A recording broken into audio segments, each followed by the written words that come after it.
Welcome to Universal Furniture. I'm Kayla Miller, the Director of Marketing here at Universal. Before I turn it over to Tracee, I'm going to take a few minutes to run through some highlights that we have for this fall market. So we introduced two new collections this market, Dwell, which is located on floor 2, as well as an addition to our modern collection on floor 3. We also have some great new additions to our special order upholstery and ready to ship that's located here on floor 1. While you're here, be sure to check by our front desk, grab a scanner. You can explore our showroom scanning some of your favorite things. And as you leave, you'll get an email with everything that you scanned here in our showroom sent directly to your inbox. We also have a dedicated designer's lounge that's located directly out these doors, right behind the front desk on the left-hand side of the building. This designer's lounge is sponsored by Rue Magazine, Krypton Fabrics, and Regina Andrews Lighting. We are giving away swag bags in there. It's open now.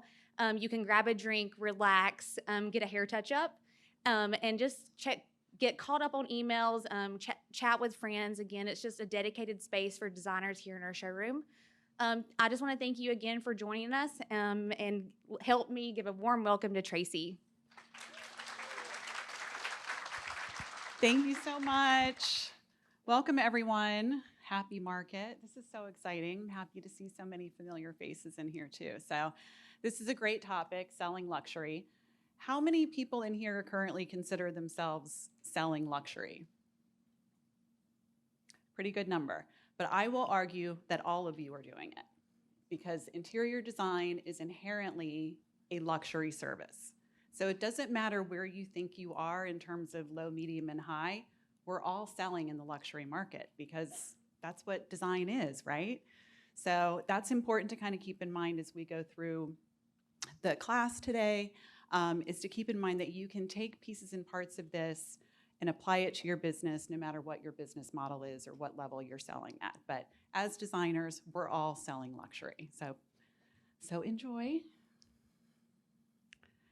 So today our learning outcomes are to enhance the understanding of what the luxury client is looking for when they're hiring an interior designer. And again, we're just going to break that down in a bunch of different ways.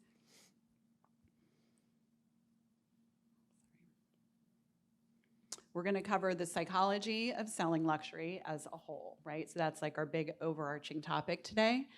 We're going to talk about how to reach and attract high-end clientele. We have to be able to talk to them. We have to get them to be attracted to what we're offering, and there's some tips that we can discuss today to get us there.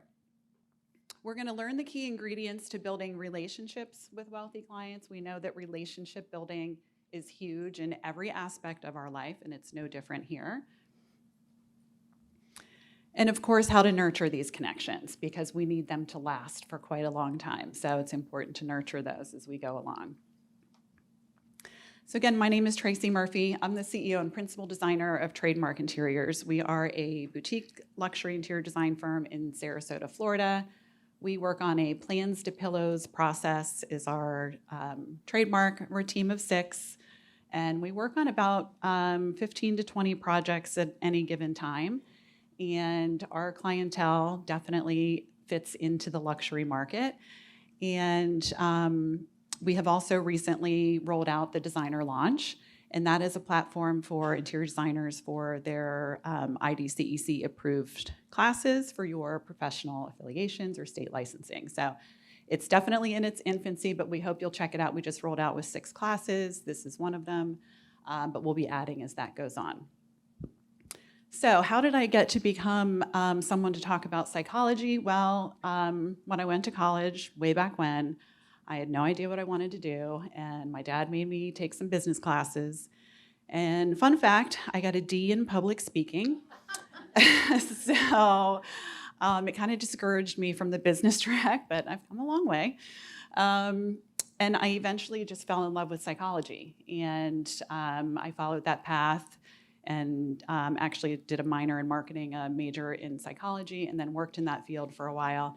About 8 years after that, I bought my first house, and then I fell in love with design. So I went back to school for my design degree and had no idea how much I actually needed the psychology in interior design. So I know you guys know what I'm talking about.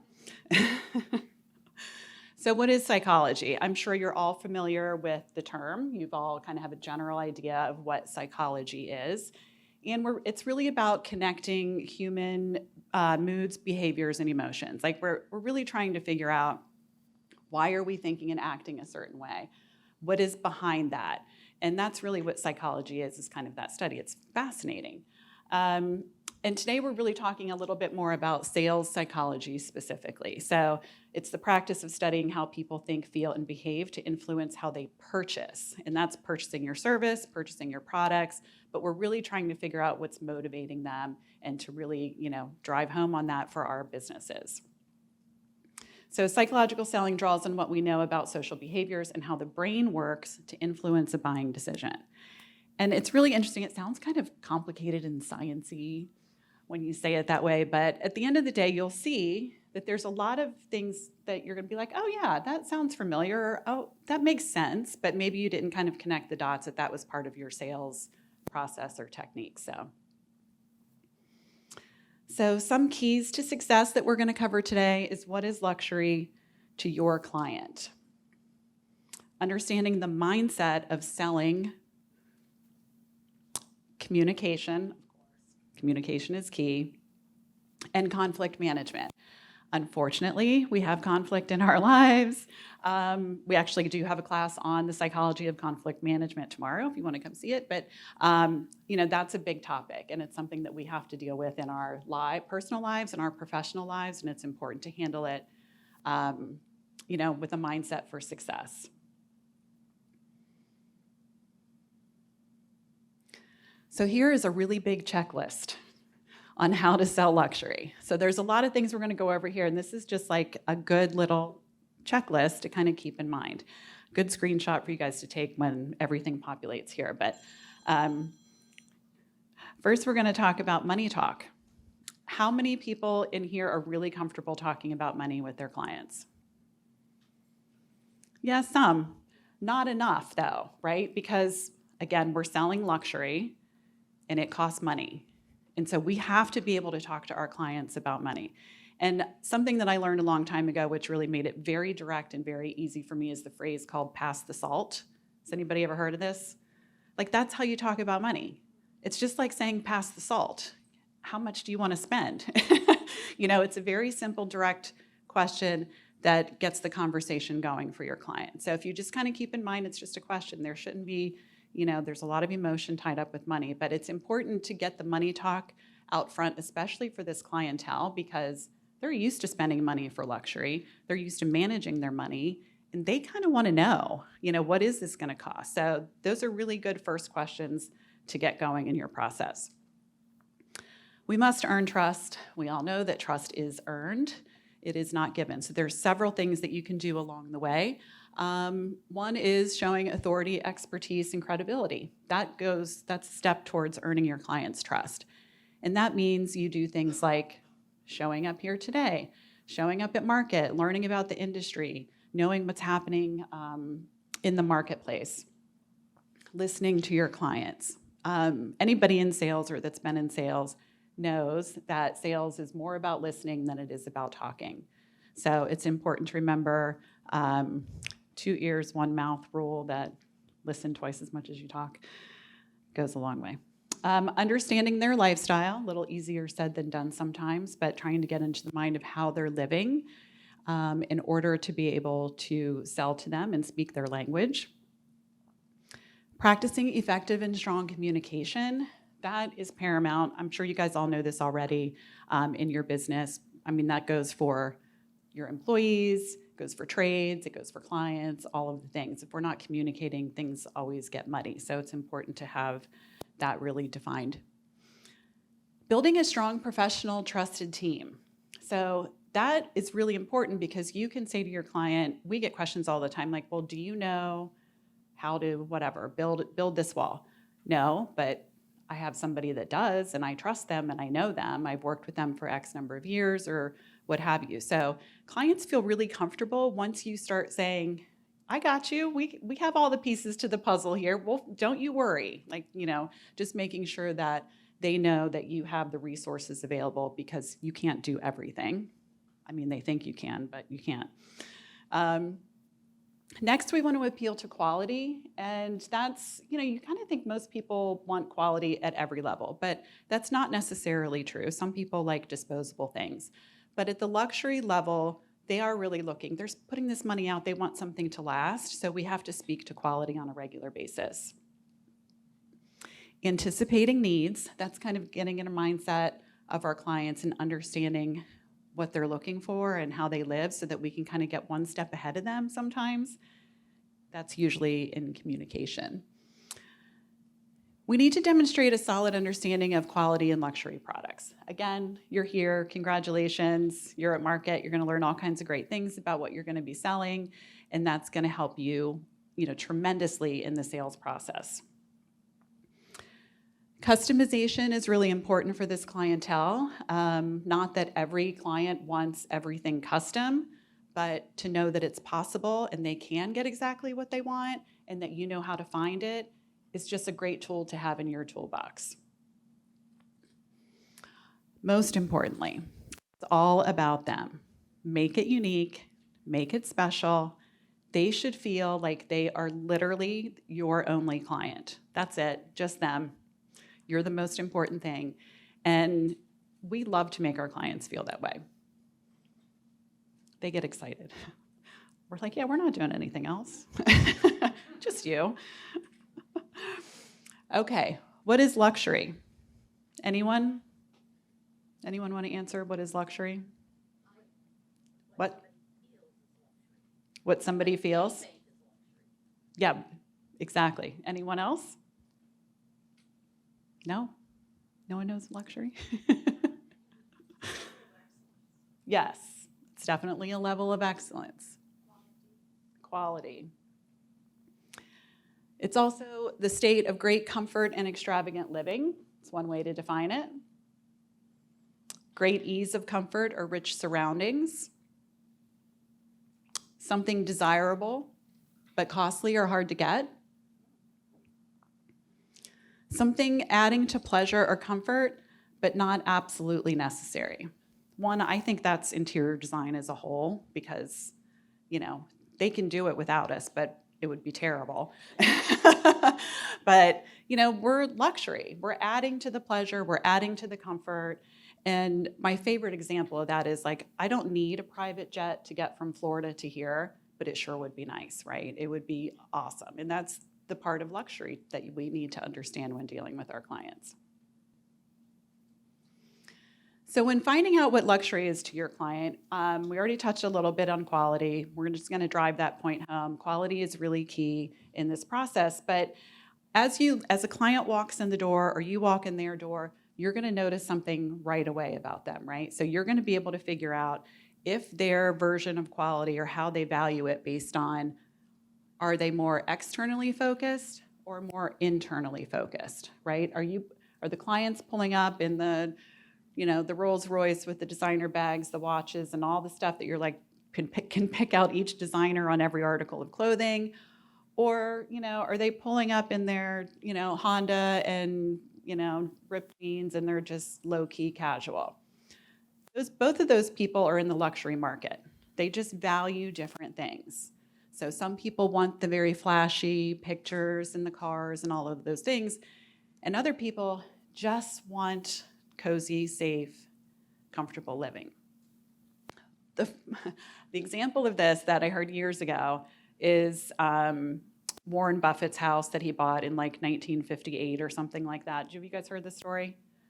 That he never sold, he still lived there, and people were like, well, why do you still live in the same house? You can have any house you want in the whole world. And he's like, it's warm in the winter, it's cool in the summer, it's convenient to everything I want to do. Why would I leave? And it's it's comfort, and that pretty much sums up what it is. But you have to kind of, get in the head a little bit of your clients to figure out where they are here to be able to speak their language a little bit better. And how are we going to find all this out? Well, first we're going to start by asking. People like to talk, right? They like to talk about themselves. So using a lifestyle questionnaire. Do you guys use lifestyle questionnaires in your business? Yes. Yeah, it gives you a lot of great information, right? What brands do they align with in everyday living? That's a good one. I always like to hear that. If they say home goods, I'm like, oh, we need to talk. We're not really there. What is their definition of luxury? They're going to tell you. They're going to give you something that you can, jump from when you ask that question specifically.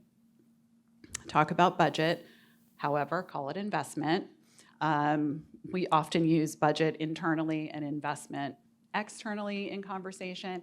It is an investment for them. We're designing homes for them or offices. We're selling products that we know are going to last for a long time. We want it to last for a long time, and it is an investment. So it's an important language difference to bring up. Asking about their ideal or dream vacations. This tells you so much about how they want to spend their downtime, where they want to go to relax. What's the hotel like? What's this, is it busy? Is it low key? Is it luxe? Is it rustic? Are you in the mountains? All of that is good information to help you understand where they're coming from and what's going to appeal to them. Does anybody have any good questions that they use that they want to share with the team? Anyone? Okay, well, let us know. Okay, communication is the key to happiness. We know this from our personal lives too. Expectations and processes. So in my business, we outline everything. So they start with a welcome package. We go through everything about how to communicate with us, how our time billing works. My favorite one, boundaries, like when we're going to text, when we're not going to text, when you can call us. Processes for installation, install packages, purchasing, all of those things to be communicated. So I know at Market there's a lot of great panels and other classes where you can learn more in depth about processes, and it's worth it. They're invaluable. Weekly project updates. I'm sharing my line that we use on our project updates because I think it's great. We end our weekly project updates with, we value your partnership and we treasure your trust in our process. Because that is telling our clients every single Monday that we are your partner and we want you to trust us. You have to trust us. And they see that every single Monday. And so whatever your message is, you put that on repeat to your clients because the more they read it, the more they buy it. They're like, oh yeah, okay, we're partners and I trust them. They've got this. So that's a really important messaging. And so whatever that is, you can infuse that into your regular communications with your client. And problem solving. Now, we don't like problems. Nobody likes problems, but addressing how you're going to deal with problems before they happen goes a long way with your clients, right? So at the very beginning, when we're all in love and everybody's happy, then that's when I'm going to say, we're going to do this a little bit. And when you're down and that something goes wrong or there's a little bump in the road, we have this. I want you to know our process for handling problems is we're going to identify the problem, we're going to research, we're going to come up with some solutions, and we're going to come back to you. So don't get mad. It's going to be okay. But that's an important part of communication is the not so fun part. So here, diving in more a little bit about that conflict, I'm going to leave this up on the screen because it's just so important. It's so important for selling, and it's so important for conflict management is active listening. And there's many different kind of versions of this that, have different words, but pretty much says the same thing. So I think that's just really invaluable. Immediate action and communication. Again, kind of letting them know, hey, Mr. Smith, I understand there's a problem with the tile installation. We're on it. We're doing a little homework, and I'll get back to you. And at least it lets them know, what's going on, and you're working on it, and they're not 3 hours later going, what the hell are you doing? Don't you know there's a problem? Yes, I got it. So identifying what that is really quickly really helps your clients be at ease with it. Bringing solutions. Very important. Being accountable. These are my core values for my business. Some of these are. Accountability. If your team makes a mistake, if we measured something incorrectly and we, need another roll of wallpaper, more tile or whatever, sorry, my fault. Or, I'm not going to point fingers at anybody. We're going to own it. We're going to take responsibility and we're going to communicate that. The active listening portion, again, it's so important. Asking those questions, the open-ended questions, making sure that you're listening, summarizing, paraphrasing, mirroring back to them what they're saying so they feel heard and they feel valued and they know that their question or their response is important. It's important to you to make sure that you solve it. So those are really important tricks. And then leading the path to resolution. And that goes hand in hand with the solutions. So making sure that you're the team leader, you want your clients to know that you're in charge, you have it, you're under control. So you have to be the one that kind of leads the path and make sure that they feel at ease. And that's going to create that trust and let them step back and get out of your way, and you can move on with your job, hopefully. So some business growth strategies in terms of selling luxury is remembering that people buy with emotion. And that's why it's important to kind of think about some of those things that we talked about already in terms of understanding where they're coming from, what they want, what they like, what they need, because that's going to trigger the emotions for them. Selling the transformation. So knowing you're not selling a product, right? You want to sell the dream. You want to sell the room. You want to sell the vision. You want to sell the comfort that they're going to have with their family in that space.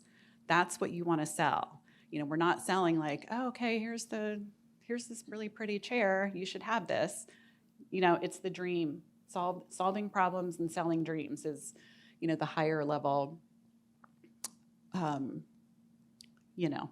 whatever that word is. Competing on value, not price. I get a lot of inquiries of people that would call, and I can tell by initial questions that maybe they're interviewing other designers. And it's the first thing I say, like, are you interviewing other designers? Yes, I am. Who are you interviewing? Sometimes they tell me, sometimes they don't want to, which I don't know why, it's weird. And my first question is always, what is the criteria by which you are hiring someone? Because if you tell me price, I'm going to tell you I'm not your person, period. Because I want to know that in the first 3 minutes of the phone call, because I don't want to waste time. If you're just going to be calling around trying to find the least expensive designer, I don't want to be in that race, because I have other things to offer, our team has other things to offer, and it's important to express that value to your potential clients and your clients. They have the money, they just sometimes don't want to spend it, so that's why the value is really important. The fifth graders should understand your writing to your clients, to your trades, internally and externally. Using the same lingo as our clients helps to relate to them. Some of those luxury publications, like the Robb Report and even high-end design magazines, follow those. It speaks to the people, it speaks their language. It's talking about the products and services that they love, and that's something that will really help in your language.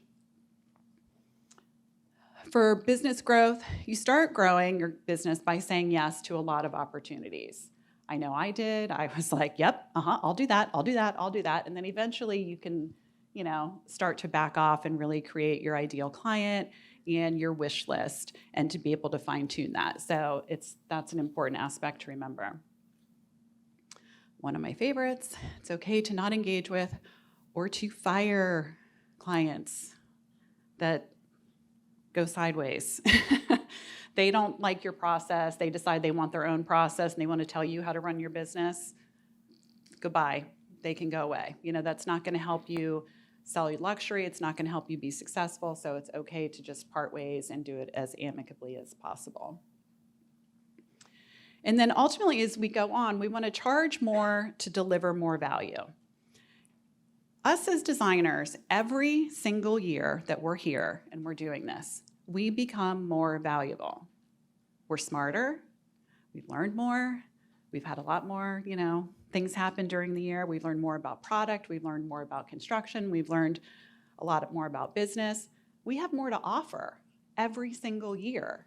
So remember that as you're reviewing your structure within your business. We do it annually to see what changes to be made. But just remember that you've learned a lot over the last year, and it's okay to change your policies based on what you've learned and how you've grown.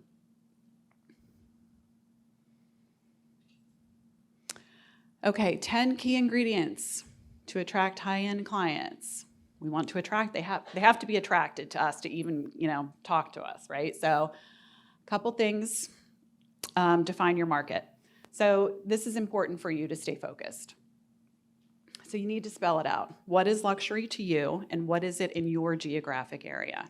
I started in Pittsburgh, Pennsylvania, and moved to Sarasota, Florida. Drastically different markets. Like, I couldn't sell the way I sell and what I do in Sarasota in Pittsburgh, Pennsylvania. Like, there's just not a chance it's going to happen. So you just have to know where you are and what you're selling to be able to create your business model and your plan in that area. So do your homework, connect with other designers, and spell out what you want. What's the specific type of project and sale you want?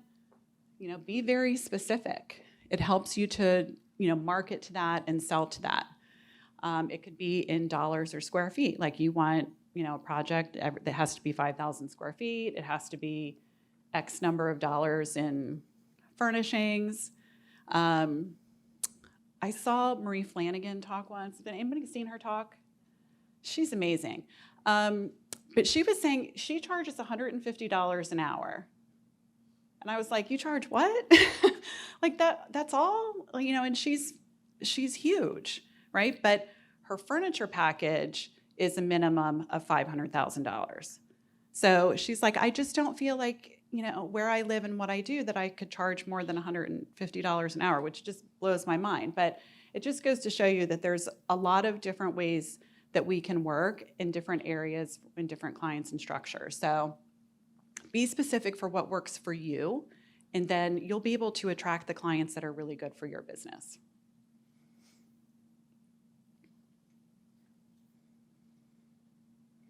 Develop a unique value proposition, your magical juju. We've heard this called lots of things, right? Whoa. And knowing what yours is and what makes you special and unique or different than your competition is incredibly important. Mine might be psychology. I don't know. Maybe. I just watched a video from Mel Robbins she put on a TED Talk like 12 years ago or something. And she said the scientists did all this research and determined that the chances of you being born exactly how you are at the time and place and with your DNA and all of that is 1 in 400 trillion. That's the odds of you being you. So there has to be magical juju there, right? So there has to be something special there. So learning to define what that is. There's a lot of ways you can do this. Self-reflection, talking to friends, talking to families. A SWOT analysis within your business helps you focus on that a little bit. Does anybody know what a SWOT analysis is? You heard of this before? Yeah, okay. So it's strengths, weaknesses, opportunities, and threats. And you just make a grid of this and you record these things and you just write as many as you can in each category. But you'll start to see where your strengths are, maybe and how it plays out with your threats, which are your competition, right? And it helps you to kind of define those things. So some things will start to come to the surface if you're not really clear what your special talent, your juju is. But being clear about what that is and communicating that as part of the value of what you're selling is really important in the luxury market. One other thing is the compliments that you hear on repeat from your clients. So over the year, as time goes on and projects go on, you're going to start to hear the same thing over and over again. Like, you're really good at XYZ. Then that's your thing. Lean into it and communicate that as your value for your clients. Okay, I know, we know. You must do this. They won't buy what they can't see. So we know that. We all know portfolio is important. We all need pictures of what we do. It's just the nature of what we do. However, this market, they don't want a duplicate look. They don't. They want it to be theirs. They want it to be unique. But they want to like what you can do, because that says a lot to them. Like, oh, well, she did this for those people, so when I tell her what I want, she'll be able to figure that out too. What if you don't have a portfolio for the work you want? Well, it's getting easier now as time goes on with AI and renderings and things like that to kind of create a portfolio for yourself if you're just getting started. Kelly Wersler started hers by vintage market vignettes, and that's how she created her portfolio when she was really young. And that's something that we can still do today. It's a great way to do it. Little vignettes are beautiful, but obviously portfolios are incredibly important. Building strategic partners, builders, realtors, developers, community engagers. Those are the people I call the connectors. You know, the people that know people, they know everyone. Those are good people to know. Networking at industry events, having trades or mutual connections introduce you. If you know a builder, have them introduce you to the architect, vice versa, the realtor, you know, ask for introductions. You want the people that are working with your clients. So all of those people are people you need to connect with. Someone you don't know, you want to know, create a short little intro video. Send it an email. Hey, here's who I am. Here's what I do. Would love to meet you. I can help your clients. Refer clients to them. Obviously, there's some nuances there. So, but you know, sending business to people that you want business from is a great situation. Obviously, we need to do all the online things. This shows credibility, authenticity, proof of life, so to speak. So make sure, even if you hate it, make sure you're doing it. I just thought it was silly to talk more about that. We all know that, right? Network and attend industry events. Again, you're here. You know, this is amazing. Being at the top of your game, knowing what's happening in the marketplace is really important. You know, a state of the industry message in your, you know, quarterly newsletter or something, making sure people know. Like we just had a situation, a client gave us a budget a year ago for construction, and we're just kind of getting started. And I'm like, well, you know, construction prices are a little bit different now than they were a year ago. And to be able to explain that in a way of not just like it's over-designed or it's the wrong contractor, in terms of like, no, we know this because that's an industry-wide thing. Like, you know, materials are more, labor's more. It's not a Tracee trademark thing. This is a bigger picture thing. So being able to speak to those happenings and events with your clients will let them know that, you know, that you are credible. Being the best, that's what we strive to do. Continuous learning and growing. So again, I'm proud of you all for showing up and learning more today, and being at market is also going to help you to attract the clients that you want. Opportunities to create partnerships and collaboration. That's what happens in networking. And it may not happen in the first 6 months, but it will happen eventually. If you're involved in your design community and construction community, it will happen. So it's just staying with it and staying connected, and those things will come to you. Providing exceptional customer service. That seems like almost another one that's like, well, of course, we have to. And kind of like the higher the level of luxury, the higher this bar needs to be. So we really need to make sure that we're nailing this. They want service, they want attention, they want to feel like they're the only ones available. Creating programs in your business that meets the clients where they are. So again, you want to be coming to them, not having them come to you. You want to touch base on all the little things that you know they're going to be asking questions on. And I didn't really talk about our weekly project updates that we do, but what we do to try to stay ahead of 8 million questions from our clients is, you know, hey, Mr. and Mrs. Smith, here's an update on your Bayside Bliss project. This is what happened last week. Bullet points, da-da-da-da.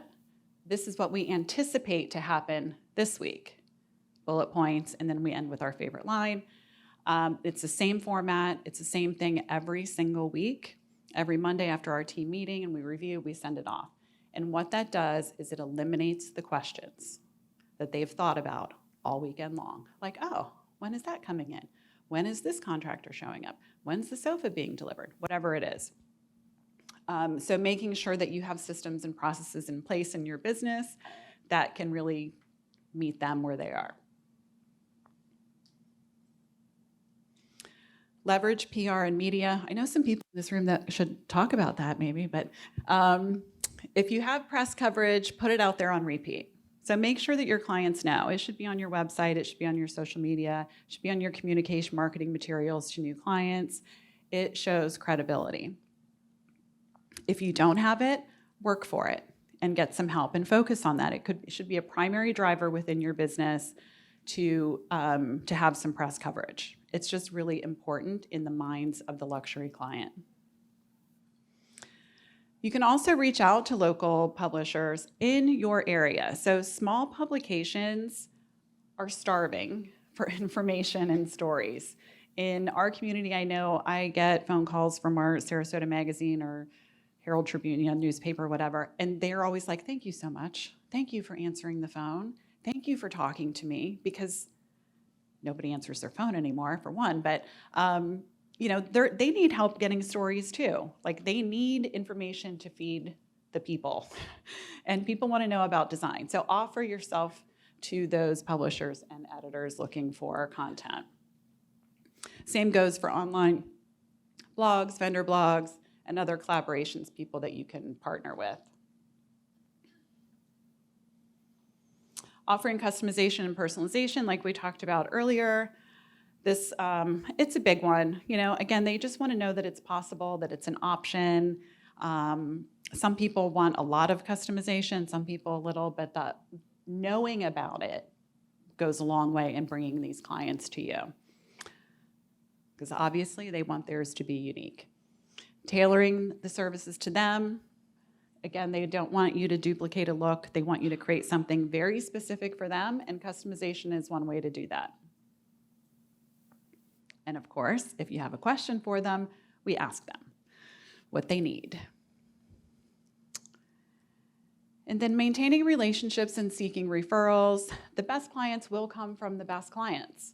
So keeping those relationships really healthy and positive, staying in touch with them, make it easy for them to pass your name along. Developing referral programs, keeping you top of mind with them and their friends and family will make that really easy for them to pass along your name and information. True high-end clients will repeat, no doubt. They will 100% repeat if they had a good experience with you. So we have clients, one, we just finished the 4th project for them over 8 years. But it's like they finish one, they're like, oh, that was fun, let's do it again, because that's how much money they have to just keep going. So makes it fun. But that's why those relationships are so important to keep on growing. So again, a referral program within your business is great. So in the relationship building, some key ingredients, we're going to touch on transparency and expectations, value, problem solving, ease and pleasure. Remember, ease and pleasure was one of those things we talked about that's like a true definition of luxury, right? So making that connection for them is really important. So the transparency and expectations is clearly communicating your business and your practices, create videos of how you work, the weekly project updates, open money conversations, super critical. First steps, next steps. They love to know what's happening, when's this gonna happen, how long is it gonna take, right? Do we get that question? Every day, exactly. So that's one of the things, like getting ahead of. So they always wanna know what's next, how long, what's next. And if you're telling them every Monday or whatever day of the week, this is what's happening. And then those questions are less and less. Like, well, remember, I just told you it happens. It's, the timeline of that. Time frames, who's working on their project. So for me, we have a team of 6. I don't do the design for every project that comes in the door, and that has to be very clear to the clients I'm talking to within the sales process. And it also has to be very clear to them as the process moves along. So there's other people that touch the job, the project along the way. And for it to be very clear to them who that is and what that person does and why they're doing it is important. Again, the problem-solving game plan, the defined investment, all in. Again, keep talking about the money, pass the salt. Purchasing, how does purchasing work? If you tell them how purchasing works at the beginning, when you show them the beautiful presentation, and then here's your proposal, 0 questions. They don't have anything left to say. You've already explained everything in detail. You've outlined it in your welcome package. They know what to expect. They're ready to buy. So you want to get that all out up front so that when you have the beautiful design, you can just have them sign on the dotted line and moving along. And of course, client responsibilities. They need to have some homework. What is their role in this process? Now, I've talked to some people who have said that, they tell their clients, their responsibility is, to be highly involved or to not be involved at all.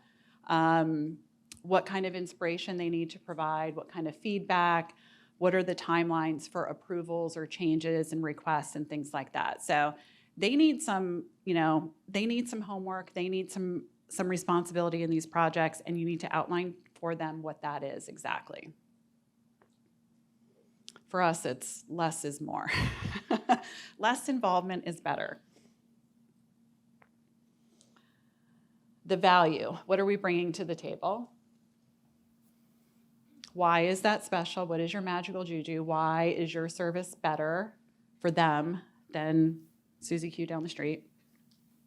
What problem are we solving? We need to know what the problem is that we're solving and what we're creating for them. What's the transformation? And again, the problem solving, every project has the bump in the road. Discuss it at the beginning, get it out of the way, and you'll be able to move forward. Reinforcing this team concept. We're on the same side.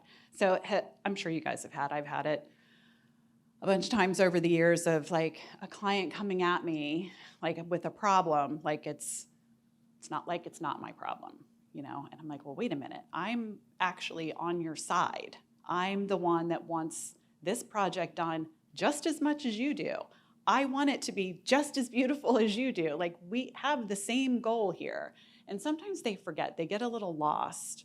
And they feel like, well, you're just, I don't know what you're doing. You're spinning your wheels. You're charging me all this money. You're not, doing what I need you to do. And it's like, well, no, I am, because we have the same end goal. And it's a matter of really driving that home to our clients of we're on the same side. We want the same things. The ease and pleasure part, this is where the how to sell luxury and how to build relationships collide. We want to make our clients feel like they're the only ones on the planet. That's a very special relationship, and you wouldn't do this for anyone else but them. Understanding their lifestyle, anticipating their needs, and making it unique and special for them. Nurturing the relationships is going to lead to referrals of like clients. We want referral programs. Here are just a couple ideas. Neighbor gifts, send things out to people in the neighborhood like, hey, working on a project on your street. Here's what here's all about us and what we can do for you. Birthday cards and gifts, seasonal decor gifts, warranty package. Does everybody do warranty packages here? Yes, warranty packages-ish. It's a lot of work, right? But having something at the end of the project that you can hand them, like, does everybody know what I mean by warranty package? No. Okay, so a closing out package or a warranty package is how to say goodbye. We're done. I mean, that's really what it is. Don't call us to fix this. This is how you care for everything. These are your paint colors for your house. These are the trades you are allowed to contact if you need something done. These are the warranties that come from the manufacturer. So we outlined in a mini presentation of what we did for them. So we don't give them, every SKU number or anything like that, but we'll give them what kind of a lighting schedule. This is what kind of light bulbs you need for that light fixture. the paint colors, what else is on there, Anna? What am I forgetting? I'm doing good, okay.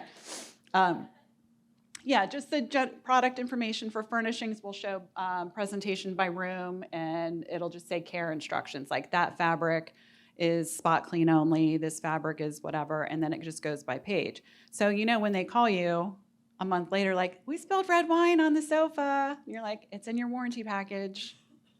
Look it up there. So it's just another way that shows you've wrapped the project up in a pretty little bow, you've passed it on to them, it's very professional, it shows them what to do next, and it just reminds them that you're on your game, you know what's going on, because it's all pretty.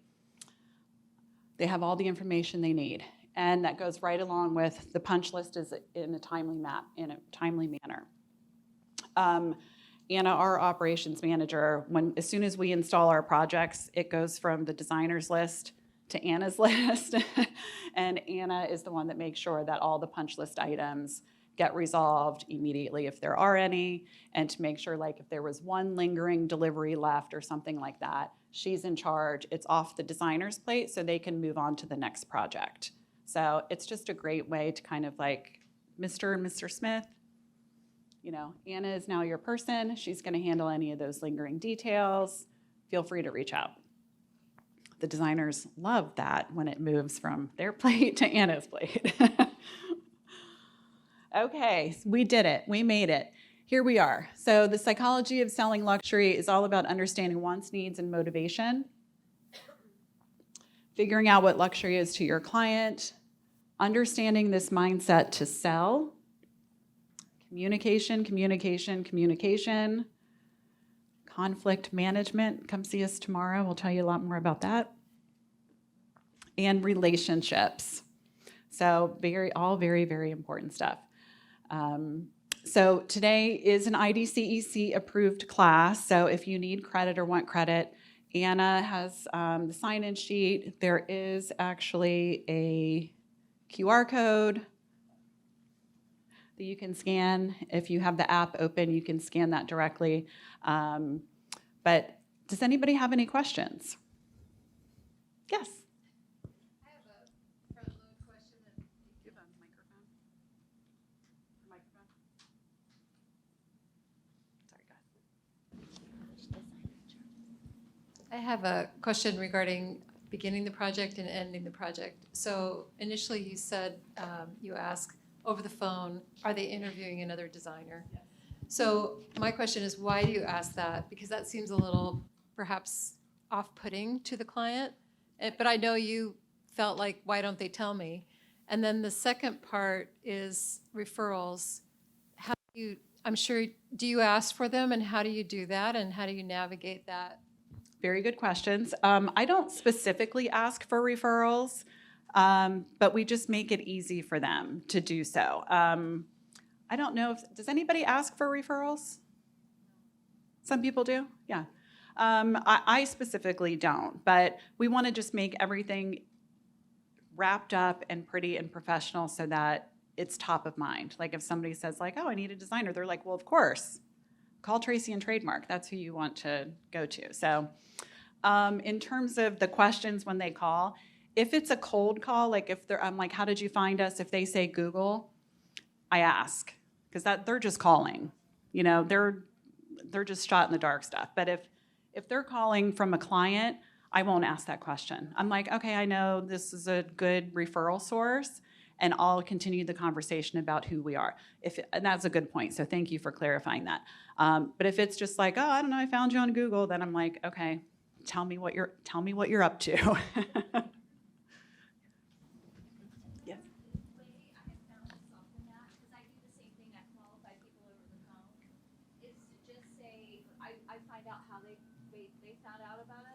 But the other thing is to simply say, well, have you ever worked with a designer before? Absolutely. And again, you're like doing your steps, you're qualifying, you're figuring out where this person is. Are you a good match? Because to me, I'm like you. I don't want to waste my time if they're not a good match. Exactly. I know who my people are, and that's who we're going for. Yes. We have a client data sheet that we use. It's just a notepad that I keep on my desk. And it has the general information, name, address, phone number, what's the project, what's happening. And one of the questions is, have you worked with a designer before? Do you have a builder, an architect, whatever? But that's a great question. And the next question after, have you worked with a designer before? If it's yes, was it a good experience? Because if it wasn't, that's a red flag. And then we tally the red flags. Right? And if it's like more than 0, you should run. Yes. In your final package, do you give them the manufacturer's warranty in that closing package? In our words. Okay, so you don't necessarily give them, I don't know, Universal's warranty package? Right. We'll do like screenshot snips of whatever it is. So like we're not giving them like every SKU of everything we ever did. Like we don't want to do like, here's a package of how you could reproduce your whole house. Right. So it's more general, but it's more about like the warranty overall. Like what warranty do we offer? What warranty does the manufacturer offer? And how do you care for things? Okay, so it's more like a care package, and then the limited and then unlimited warranty that the manufacturer would obviously provide depending on what it is. Yes. Okay. Exactly. Thank you. Yes, of course. Anyone else? Yes. Seem like you have sussed out all the processes for your individual business. But at first you said yes to everything. Were you already kind of contemplating processes in that infancy so that you knew you were building up to this, or did it just kind of happen? Of my business? Yes. Oh, I had no idea what I was doing. Zero idea. I mean, yeah, I was like, okay, I had 2 little kids, and I was like, I can't work for anybody else. I need to be a mom first. And I did that for a number of years, but I was just winging it. So, these classes that I've written and that we're really working on really are infused with 25 years of experience, which, you know what that means. There's a lot of hard learning that happened in there. But I've learned a lot, and I eventually had coaches. I've attended a million classes like this, have learned, and it's all a process. Every year, I mean, we're constantly changing. We're still changing and evolving. Like, let's add this. Oh, wait, we need to do that. So I think it's the only way to be really successful in your business is to keep it evolving and growing. I got a D in public speaking class, and here I am. Growth. Growth is good. Yes.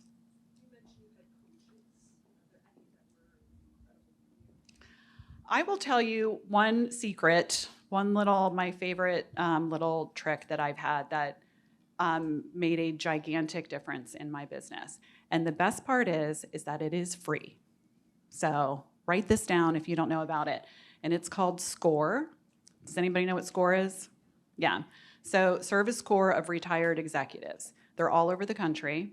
These are retired, successful people who just want to help small businesses learn and grow in whatever area you need help with. So whether it's in looking at your finances, whether it's sales or marketing, whether it's selling your business, whatever it is, you put in the request for whatever area that you need help with, and they assign you with a local retired executive who is so happy to sit and talk to you and tell you what to do. Now, they won't do it for you, but they will meet, I think it's monthly. I still meet with mine. I've been working with him for 10 years, maybe. Now I only meet with him probably once a year. But I did once a month for a while when I was like, I need help, I need to change, I need to grow. And the resources that they have are absolutely unbelievable. Like when I was scared to hire, he's like, you need a line of credit. I'm like, where do I get a line of credit? And he's like, you go to this bank because they work with the SCORE people. They love small business. They'll give you a line of credit. And I was like, fantastic. Showed up, they did it. And he's like, open an account there, do this. And he taught me how to really look at my finances.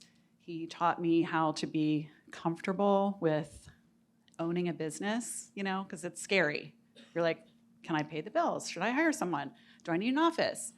And anyway, I can't say enough about it. It was a great experience for me. It made a big difference, and it was free. Yeah. They're amazing. Yeah. It's really invaluable. Yes.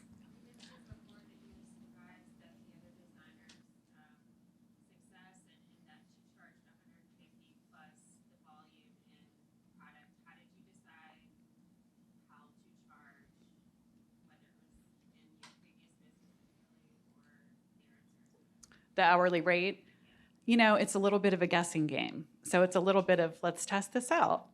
Will this number fly? And it takes a little tweaking. And I think as you go on in your career, you're able to bump that number up or supplement your business model like Marie Flanagan does with product. So, it really is a lot about business is like, it is a lot about guessing, right? You're trying new things. You have to try this thing. You have to do your homework, figure out if this is a path that you want to take, and then you try it. Sometimes you win and sometimes you don't. And then you have to adjust and move on. But it really is all about finding out the next thing that you're interested in doing, whether it's raising your rates or a new revenue stream or a new type of design work, and you try it. Hopefully you have help, you have somebody guide you, you've done your homework and figure it out, but trial and error. Yes. I'm just curious, two things come to mind. You were talking about doing the manufacturer's warranty, but not giving them excuse. Right. So two things that I found with a particular client that I have right now, who's I would best describe as luxury on the growth. Like they're not quite there yet. She's, like she said, well, my mom told me I could go to said furniture, blank furniture, and just buy the furniture less expensive. But then at the same time, they want to know, all the manufacturers so that they kind of that keeping up with the luxury Joneses. Right. The brands, How yeah. do you find balance in that when they're still, they're almost like in a growth path to be a true luxury client in one way or another. And then this other side too, where so many luxury clients are luxury because they hold on to their money so much and they're so Right. incredibly frugal. Yes. And, and they do, they're like, well, I went to Home Goods and bought this mirror that I want you to put in the main Right. fireplace, So And how do that's- you deal with those two different types? Yeah, it's interesting, and that's where the money talk comes in handy, because talking about the money kind of takes some of that stuff off the table. When I'm on potential new client calls and they start to say things about not Home Goods or something like that, or some how much can you save me, or what are your discounts? And I will very clearly say, my business model is not here to give you a discount. I'm an interior designer. This is a luxury service. Our business model is to design your home and furnish your home at the investment level that we decide together. And this is not about saving you money, because it's not. It's just not.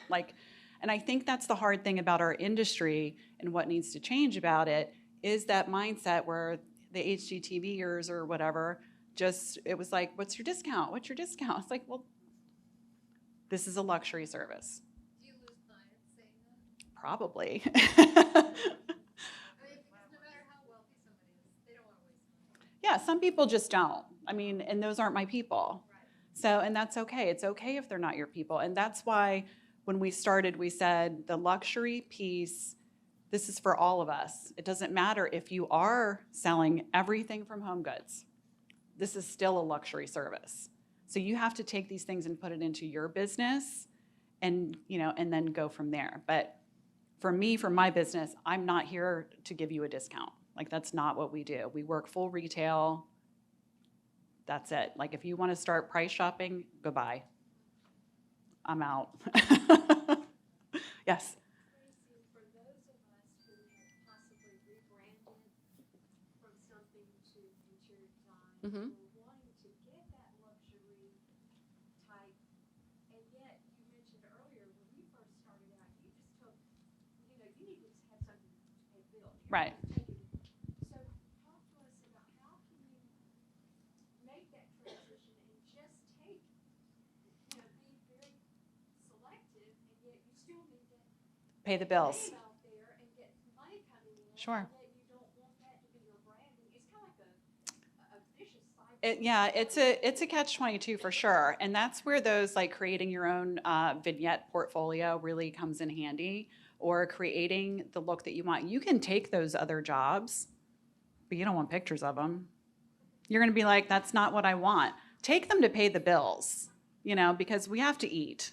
You got to pay the rent, but you don't need to photograph them, and you don't need to market them. You market what you want to get. And then part B to that, to get those vignette, nice, wonderful photos that we're willing to have professional photos. Yeah. If you're not getting the business to get those vignettes, what do you recommend as go? I recommend using AI, one, because most people can't tell the difference anymore. And there's a bunch of AI classes happening, but we've done a lot of design styling and creating some like mood boards for clients through AI, and it's incredible. So you can create magic with that, and you put that on Instagram and your website, and same with renderings. And just say, this is the type. It's your design. You designed it. It's not physical, but you still designed it. Sorry?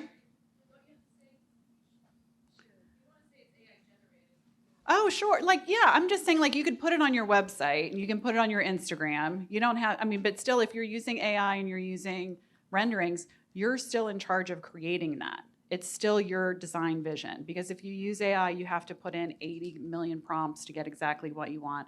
Then you have to tweak it and change it again. And same with rendering. So it's still your design eye. It's just a different format. Yes. How do you and your firm compete with online shopping? We don't. I don't allow it. I say that, but that's not true. One of your clients is out there going, oh, I found this, and it's the same thing you're showing me. How do you handle it? We have less and less of that as time goes on, because I've been addressing it really at the beginning. Like, we do the purchasing, we're in charge of the quality, we want to handle if there's a problem with it. And the clients that we want and that we get want that full service. So we are getting less of it, but it is a problem. And it is like, the only way to really try to combat that is to not give them great images that they can Google from, and to not give them any links. Don't give them, don't make it easy. It's possible, but just don't make it easy. It's tough. One thing that I tell a lot of my clients, having done this for a million years, Yeah, and same. tried every problem imaginable. I always tell them, I do not outsource. Mhm. And they look at me, I go, you've got the contract, which is key, Right? keeping them, and they're going to stay with you. And then as you work through all of it, and sometimes as you're really doing a lot of work with them, all of a sudden they're thinking, well, I saw this out here, it's a lot cheaper. And I always say, and it rarely happens, but it still does once in a while, they'll say, well, I thought this was cheaper, it's similar. I go, you know what? I do not outsource.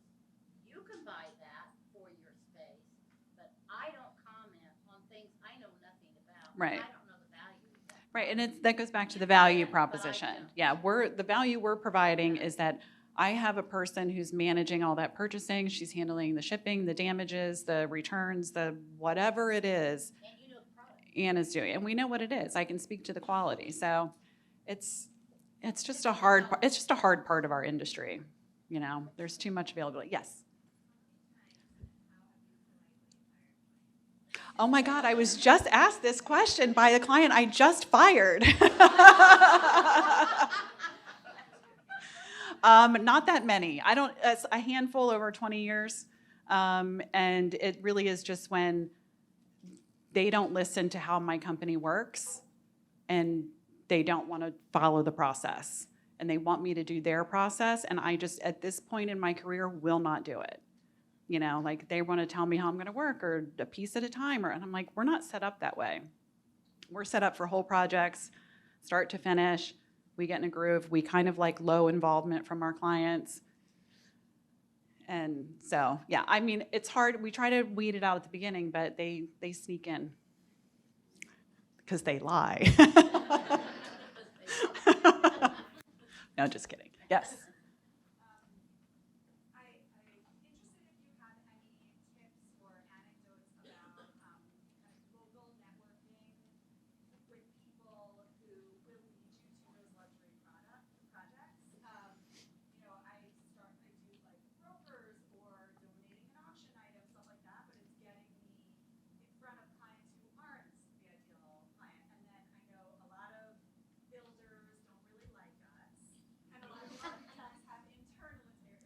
Right. So so I'm just kind of wondering if you have any tips or specific anecdotes of something that's worked for you in the past, kind of get creative in that. Sure.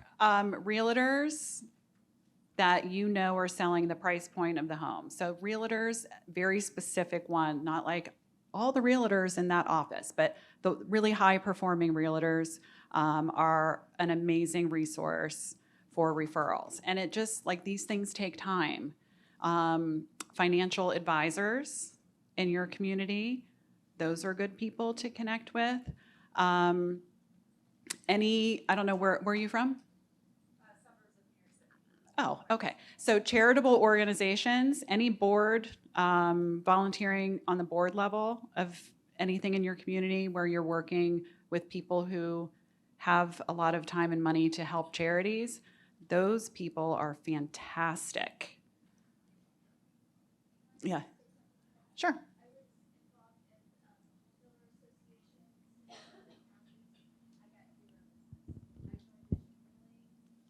Oh, Junior League is great.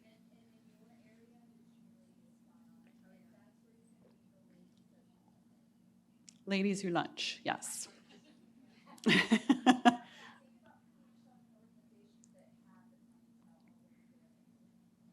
Yeah, for sure. Anyone else? Yes. As far as your marketing background is a thing, so how would you say that that has impacted what you do now? And like your biggest takeaways towards what you're doing? From how I incorporated it? Yeah. Yeah, I think I think I mentioned when I went to college, I had no idea what I wanted to do. So I was like, oh, marketing seems okay. I'll take that, except the public speaking part, didn't like that. But yeah, I think overall, I've always kind of liked it and have always kind of incorporated it into our business model. We do outsource it. We don't do it internally. I used to do it myself years ago, but I don't do it anymore. But it's so important, obviously, to have either someone internally dedicated to that or a team to do that outside that you can contract with. So yeah, we do have a marketing 101 class on Designer Launch if you want to check that out. Yes. Back to your process and your ideal clients, what do you do when people want you to, if they want you to take them out, like to see products, go to market? Oh yeah. Come up sometimes? They do. Yeah, it does come up. Some people are like, well, I have to sit on the sofa. And you're like, oh, really? Like, I've sat on a lot of sofas. I've been to market 80 million times. I know how this is. We have a local design center that has some product, so we use that. But again, trying to speak to the luxury client, if you're working there, I'm like, would you like to go to High Point? They have to pay for, it's like, it's a pain in the ass to bring them to High Point. But yes, yep, a couple times. But if that's what they want and they have to come and sit on it, I mean, it's a very short trip, very scheduled. We go in, we, go into Universal, we sit down on the 10 things they want to sit on, and then we go out to dinner. And let's go home.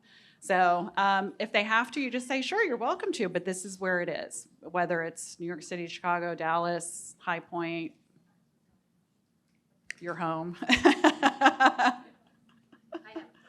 Yes. Okay, when you come to market, a lot of things are marked wholesale. How do Yes. you handle that? 'Cause you It's say- in our contract you say how we retail, price. Yeah.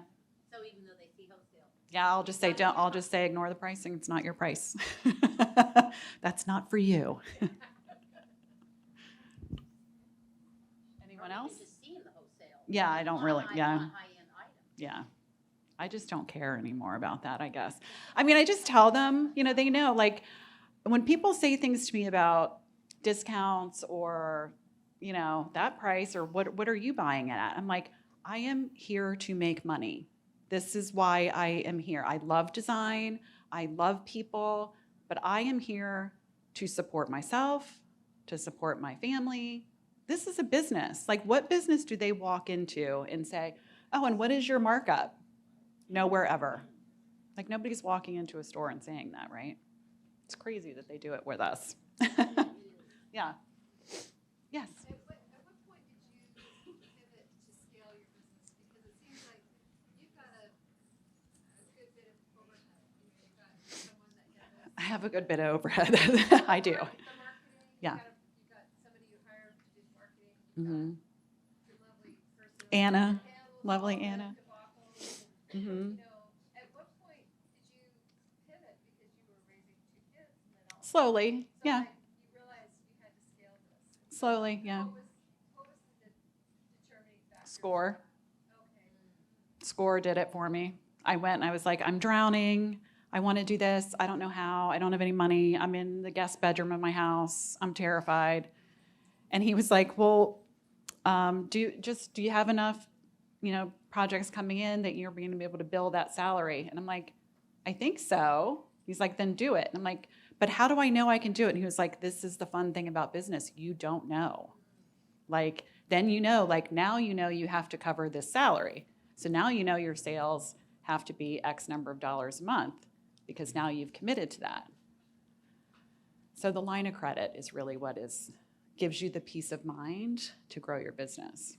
It also helped you determine what clients not to take, the ones that shop you. Yes. Don't fuel your business. Right. You have a business. Yeah. I mean, we want to do this because we want to have fun. We want to see the pretty things at the end. We want to make money. We love design. So there's enough people and projects out there to get the people that work for you, that make you happy, feed the bank account. So it's just like weeding out all those people that are going to make you insane. Suck the life out of you. Oh my gosh. It's International Design Source. Are you from the?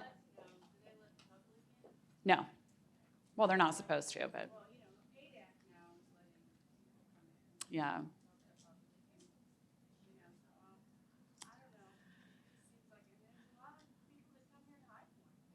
A lot. Oh yeah, for sure. Yeah, and that's why your contract is so important, to just spell out how you work and what your terms are and how you sell. Because that way it's clear. It's like, yeah, you can find it cheaper somewhere else, but you don't get me. And you don't get me doing all of this for you or managing all the problems and all of that good stuff. So it's about selling that value. It's not easy. Oh my gosh, thank you guys for coming so much. It was so nice.